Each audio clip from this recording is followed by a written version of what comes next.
मंगलवार व्रत कथा। जय श्री कृष्णा। राधे राधे। श्रोताओं, आप सभी का दिन शुभ और मंगलमय हो। आज हम सुनेंगे मंगलवार की व्रत कथा को। हनुमान जी को पराक्रम, बल, सेवा और भक्ति के आदर्श देवता माने जाते हैं। इसी वजह से पुराणों में हनुमान जी को सकल गुण निधान भी कहा गया है। गोस्वामी तुलसीदास ने भी लिखा है कि चारों जुग प्रताप तुम्हारा है, प्रसिद्ध जगत उजियारा। इस चौपाई का अर्थ है कि हनुमान जी इकलौते ऐसे देवता हैं जो हर युग में किसी न किसी रूप गुणों के साथ जगत के लिए संकटमोचक बनकर मौजूद रहेंगे।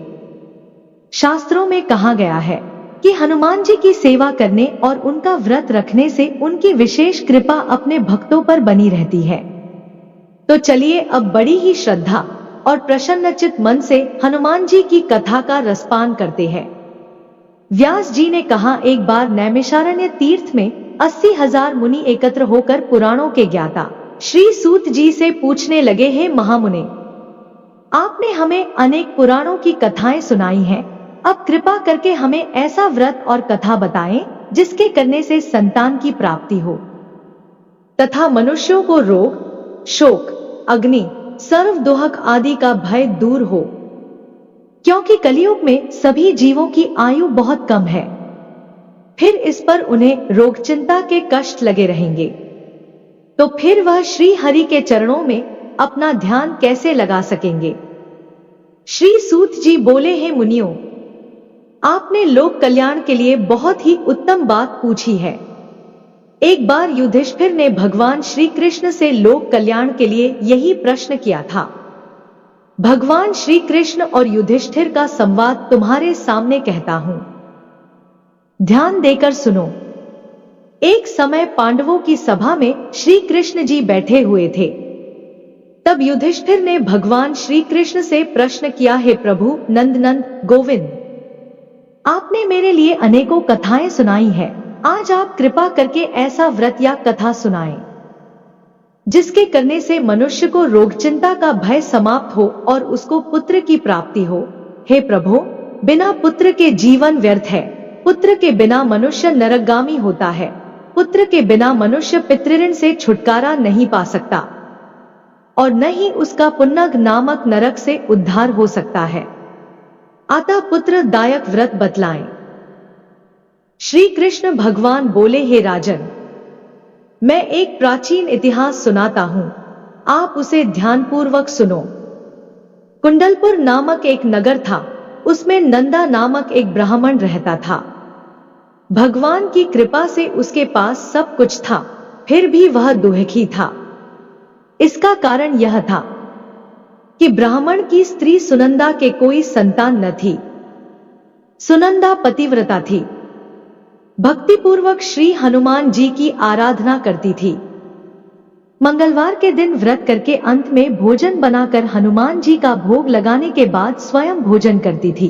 एक बार मंगलवार के दिन ब्राह्मणी गृह कार्य की अधिकता के कारण हनुमान जी को भोग न लगा सकी, तो इस पर उसे बहुत दुख हुआ। उसने कुछ भी नहीं खाया और अपने मन में प्रण किया कि अब तो अगले मंगलवार को ही हनुमान जी का भोग लगाकर अन्नजल ग्रहण करूंगी। ब्राह्मणी सुनंदा प्रतिदिन भोजन बनाती, श्रद्धा पूर्वक पति को खिलाती, परंतु स्वयं भोजन नहीं करती और मन ही मन श्री हनुमान जी की आराधना करती थी। इसी प्रकार 6 दिन गुजर गए और ब्राह्मणी सुनंदा अपने निश्चय के अनुसार भूखी प्यासी निराहार रही। अगले मंगलवार को ब्राह्मणी सुनंदा प्रातः काल ही बेहोश होकर गिर पड़ी। ब्राह्मणी सुनंदा की इस असीम भक्ति के प्रभाव से श्री हनुमान जी बहुत प्रसन्न हुए और प्रकट होकर बोले, सुनंदा, मैं तेरी भक्ति से बहुत प्रसन्न हूं, तू उठ और वर मांग। सुनंदा अपने आराध्य देव श्री हनुमान जी को देखकर आनंद की अधिकता से विह्वल हो श्री हनुमान जी के चरणों में गिरकर बोली, हे प्रभु, मेरी कोई संतान नहीं है, कृपा करके मुझे संतान प्राप्ति का आशीर्वाद दे, आपकी अति कृपा होगी। श्री महावीर जी बोले, तेरी इच्छा पूर्ण होगी, तेरे एक कन्या पैदा होगी, उसके अष्टांग प्रतिदिन सोना दिया करेंगे। इस प्रकार कहकर श्री महावीर जी अंतर्ध्यान हो गए। ब्राह्मणी सुनंदा बहुत हर्षित हुई और सभी समाचार अपने पति से कहा। ब्राह्मण देव कन्या का वरदान सुनकर कुछ दुखी हुए, परंतु सोना मिलने की बात सुनी तो बहुत प्रसन्न हुए। विचार किया कि ऐसी कन्या के साथ मेरी निर्धनता भी समाप्त हो जाएगी। श्री हनुमान जी की कृपा से वह ब्राह्मणी गर्भवती हुई और 10वें महीने में उसे बहुत ही सुंदर पुत्री प्राप्त हुई। यह बच्ची अपने पिता के घर में ठीक उसी तरह से बढ़ने लगी जिस प्रकार शुक्ल पक्ष का चंद्रमा बढ़ता है। 10वें दिन ब्राह्मण ने उस बालिका का नामकरण संस्कार कराया। उसके कुल पुरोहित ने उस बालिका का नाम रत्नावली रखा, क्योंकि यह कन्या सोना प्रदान किया करती थी। इस कन्या ने पूर्वजन्म में बड़े ही विधान से मंगलदेव का व्रत किया था। रत्नावली का अष्टांग बहुत सा सोना देता था। उस सोने से नंदा ब्राह्मण बहुत ही धनवान हो गए। अब ब्राह्मणी भी बहुत अभिमान करने लगी थी। समय बीतता रहा। अब रत्नावली 10 वर्ष की हो चुकी थी। एक दिन जब नंदा ब्राह्मण प्रसन्न चित्त था, तब सुनंदा ने अपने पति से कहा, मेरी पुत्री रत्नावली विवाह के योग्य हो गई है। अतः आप कोई सुंदर तथा योग्य वर देखकर इसका विवाह कर दें। यह सुन ब्राह्मण बोला, अभी तो रत्नावली बहुत छोटी है। तब ब्राह्मणी बोली, शास्त्रों की आज्ञा है कि कन्या 8वें वर्ष में गौरी, 9 वर्ष में राहिणी, 10वें वर्ष में कन्या, इसके पश्चात रजस्वला हो जाती है। गौरी के दान से पाताल लोक की प्राप्ति होती है, राहिणी के दान से बैकुंठ लोक की प्राप्ति होती है, कन्या के दान से इंद्रलोक में सुखों की प्राप्ति होती है। अगर है पतिदेव रजस्वला का दान किया जाता है तो घोर नरक की प्राप्ति होती है। इस पर ब्राह्मण बोला, अभी तो रत्नावली मात्र 10 ही वर्ष की है और मैंने तो 16-16 साल की कन्याओं के विवाह कराए हैं, अभी जल्दी क्या है। तब ब्राह्मणी सुनंदा बोली, आपको तो लोभ अधिक हो गया लगता है। शास्त्रों में कहा गया है कि माता पिता और बड़ा भाई रजस्वला कन्या को देखते हैं तो वह अवश्य ही नरकगामी होते हैं। तब ब्राह्मण बोला, अच्छी बात है, कल मैं अवश्य ही योग्य वर की तलाश में अपना दूत भेजूंगा। दूसरे दिन ब्राह्मण ने अपने दूत को बुलाया और आज्ञा दी कि जैसी सुंदर मेरी कन्या है वैसा ही सुंदर वर उसके लिए तलाश करो। दूत अपने स्वामी की आज्ञा पाकर निकल पड़ा। पंपई नगर में उसने एक सुंदर लड़के को देखा। यह बालक एक ब्राह्मण परिवार का बहुत गुणवान पुत्र था। इसका नाम सोमेश्वर था। दूत ने इस सुंदर व गुणवान ब्राह्मण पुत्र के बारे में अपने स्वामी को पूर्ण विवरण दिया। ब्राह्मण नंदा को भी सोमेश्वर अच्छा लगा और फिर शुभ मुहूर्त में विधिपूर्वक कन्या दान करके ब्राह्मण अब्राह्मणी संतुष्ट हुए। परंतु ब्राह्मण के मन तो लोभ समाया हुआ था। उसने कन्यादान तो कर दिया था, पर वह बहुत खिन्न भी था। उसने विचार किया कि रत्नावली तो अब चली जाएगी और मुझे इससे जो सोना मिलता था वह अब मिलेगा नहीं। मेरे पास जो धन था कुछ तो इसके विवाह में खर्च हो गया और जो शेष बचा है वह भी कुछ दिनों पश्चात समाप्त हो जाएगा। मैंने तो इसका विवाह करके बहुत बड़ी भूल कर दी है। अब कोई ऐसा उपाय हो कि रत्नावली मेरे घर में ही बनी रहे, अपनी ससुराल ना जाए। लोभ रूपी राक्षस ब्राह्मण के मस्तिष्क पर छाता जा रहा था। रात भर अपनी शया पर बेचैनी से करवटें बदलते बदलते उसने एक बहुत ही क्रूर निर्णय लिया। उसने विचार किया कि जब रत्नावली को लेकर उसका पति सोमेश्वर अपने घर के लिए जाएगा तो वह मार्ग में छिपकर सोमेश्वर का वध कर देगा और अपनी लड़की को अपने घर ले आएगा, जिससे नियमित रूप से उसे सोना भी मिलता रहेगा और समाज का कोई मनुष्य उसे दोष भी नहीं दे सकेगा। प्रातःकाल हुआ तो नंदा और सुनंदा ने अपने जमाई तथा लड़की को बहुत सारा धन देकर विदा किया। सोमेश्वर अपनी पत्नी रत्नावली को लेकर ससुराल से अपने घर की तरफ चल दिया। ब्राह्मण नंदा महालोक के वशीभूत हो अपनी मति खो चुका था। पाप पुण्य को उसे विचार न रहा था। अपने भयानक व क्रूर निर्णय को कार्यरूप देने के लिए उसने अपने दूत को मार्ग में अपने जमाई का वध करने के लिए भेज दिया था, ताकि रत्नावली से प्राप्त होने वाला सोना उसे हमेशा मिलता रहे और वो कभी निर्धन न हो। ब्राह्मण के दूत ने अपने स्वामी की आज्ञा का पालन करते हुए उसके जमाई सोमेश्वर का मार्ग में ही वध कर दिया। समाचार प्राप्त कर ब्राह्मण नंदा मार्ग में पहुंचा और रुदन करती अपनी पुत्री रत्नावली से बोला, हे पुत्री, मार्ग में लुटेरों ने तेरे पति का वध कर दिया है। भगवान की इच्छा के आगे किसी का कोई वश नहीं चलता है। अब तू घर चल, वहां पर ही रहकर शेष जीवन व्यतीत करना। जो भाग्य में लिखा है वही होगा। अपने पति की अकाल मृत्यु से रत्नावली बहुत दुखी हुई। करुण क्रंदन व रुदन करते हुए अपने पिता से बोली, हे पिताजी, इस संसार में जिस स्त्री का पति नहीं है उसका जीना व्यर्थ है। मैं अपने पति के साथ ही अपने शरीर को जला दूंगी और सती होकर अपने इस जन्म को, माता पिता के नाम को तथा सास ससुर के यश को सार्थक करूंगी। ब्राह्मण नंदा अपनी पुत्री रत्नावली के वचनों को सुनकर बहुत दुखी हुआ। विचार करने लगा, मैंने व्यर्थ ही जमाई वध का पाप अपने सिर लिया। रत्नावली तो उसके पीछे अपने प्राण तक देने को तैयार है। मेरा तो दोनों तरफ से मरण हो गया। धन तो अब मिलेगा नहीं। जमाई वध के पाप के फलस्वरूप यम यातना भी भुगतनी पड़ेगी। यह सोचकर वह बहुत खिन्न हुआ। सोमेश्वर की चिता बनाई गई। रत्नावली सती होने की इच्छा से अपने पति का सिर अपनी गोद में रखकर चिता में बैठ गई।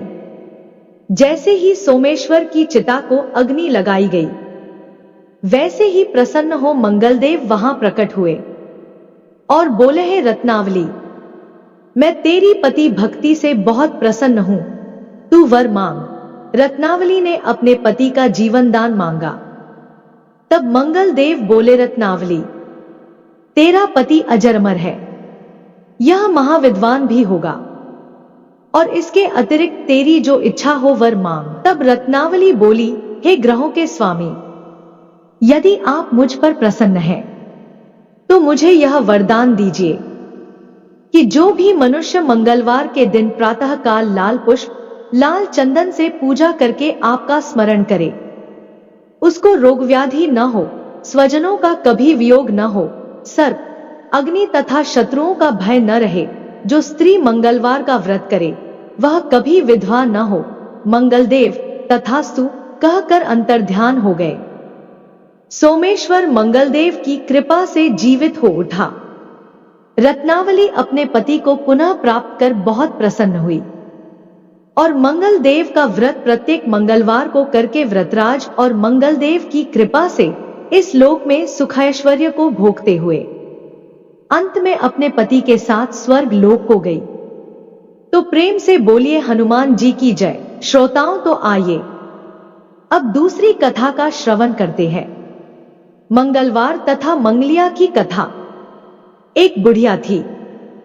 वह मंगल देवता को अपना इष्ट देवता मानकर सदैव मंगल का व्रत रखती, मंगलवार व्रत कथा पढ़ती और मंगलदेव का पूजन किया करती थी।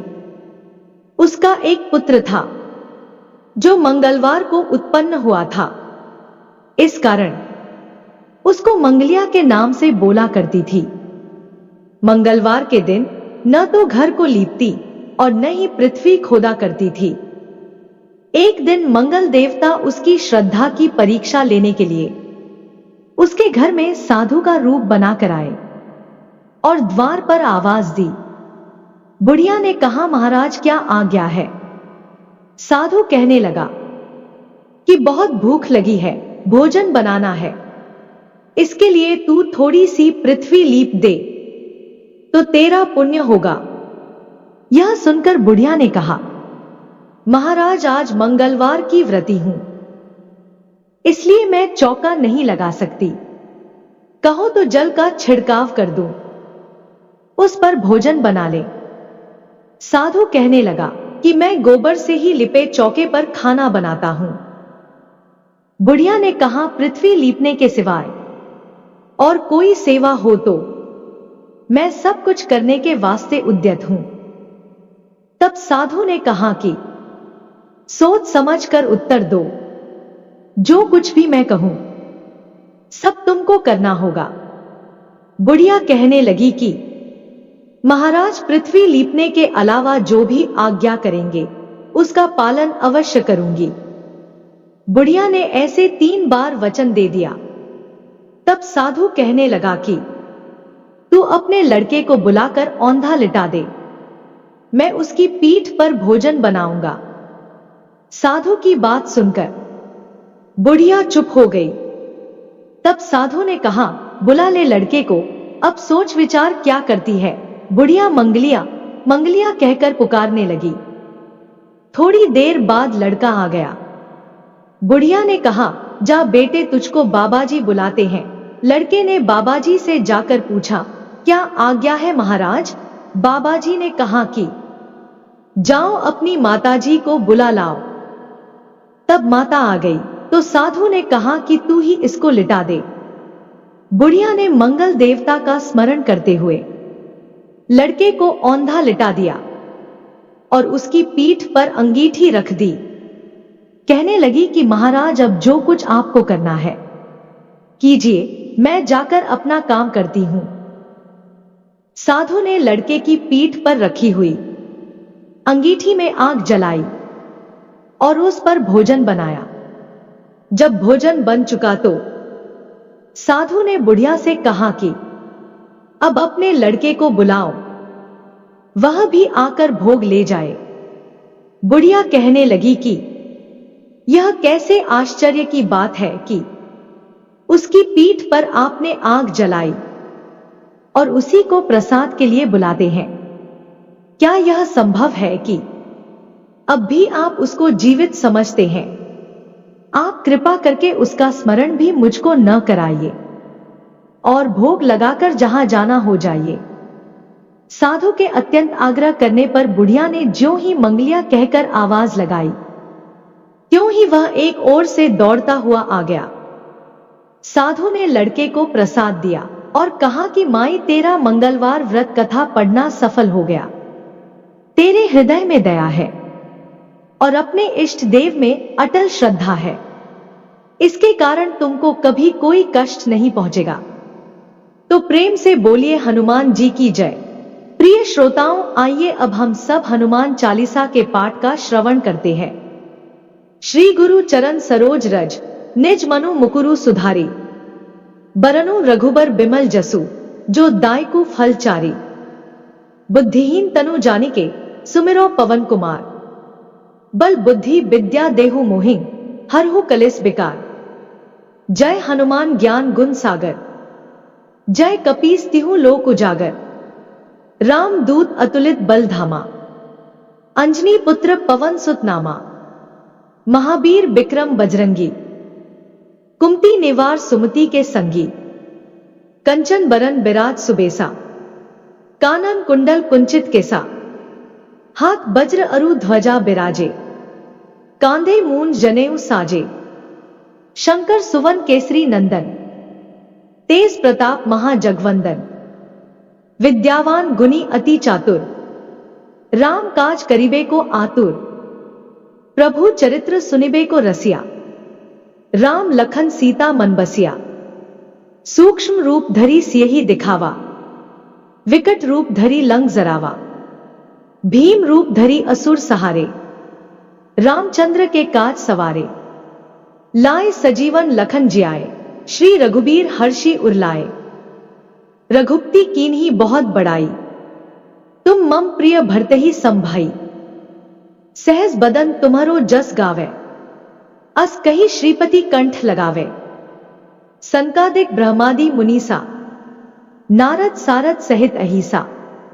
जम कुबेर दिक्पाल जहाते, कवि कोविद कही सके कहाते। तुम उपकार सुग्रीव ही कीन्हा, राम मिलाए राजपद दीन्हा। तुम्हारो मंत्र विभीषण माना, लंकेश्वर भये सब जग जाना।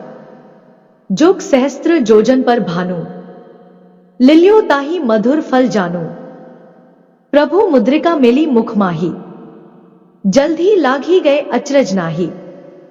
दुर्गम का जगत के जेते, सुगम अनुग्रह तुम्हारे तेते। राम द्वारे तुम रखवारे, होत ना आज्ञा बिनु पैसारे। सब सुख लहे तुम्हारी सरना, तुम रक्षक काहू को डरना। आपन ते सम्हारो आपे, तीनों लोक हाक तय कापे। महावीर जब नाम सुनावे, जपत निरंतर हनुमत बीरा। संकट ते हनुमान छुड़ावे, मन क्रम वचन ध्यान जो लावे। सब पर राम तपस्वी राजा, तिनके काज सकल तुम साजा। और मनोरथ जो कोई लावे, सोई अमित जीवन फल पावे। चारों जोग प्रताप तुम्हारा, है प्रसिद्ध जगत उजियारा। साधु संत के तुम रखवारे, असुर निकंदन राम दुलारे। अष्ट सिद्धि नौ निधि के दाता, असबर दीन जानकी माता। राम रसायन तुम्हारे पासा, सदा रहो रघुपति के दासा। तुम्हारे भजन राम को पावे, जन्म जन्म के दुख बिसरावे। अंतकाल रघुवरपुर जाई, जहां जन्म हरिभक्त कहाई। और देवता चित्त ना धरे, हनुमत से ही सर्व सुख करे। संकट कटे मिटे सब पीरा, जो सुमिरे हनुमत बलबीरा। जय जय जय हनुमान गुसाई, कृपा करो गुरुदेव की नाई। जो सत बार पाठ कर कोई, छूट ही बंदी महासुख होई। जो यह पढ़े हनुमान चालीसा, होए सिद्ध साखी गौरीसा। तुलसीदास सदा हरि चेरा, कीजे नाथ हृदय मह डेरा। पवन तनय संकट हरन, मंगल मूर्ति रूप। राम लखन सीता सहित, हृदय बसहु सुरभूप। तो प्रेम से बोलिए हनुमान जी की जय। आशा करती हूं कि आपको कहानी पसंद आई होगी। कहानी पसंद आए तो चैनल को सब्सक्राइब करें और वीडियो को लाइक और शेयर करें। जय श्री कृष्णा, राधे राधे। आपका दिन शुभ और मंगलमय हो।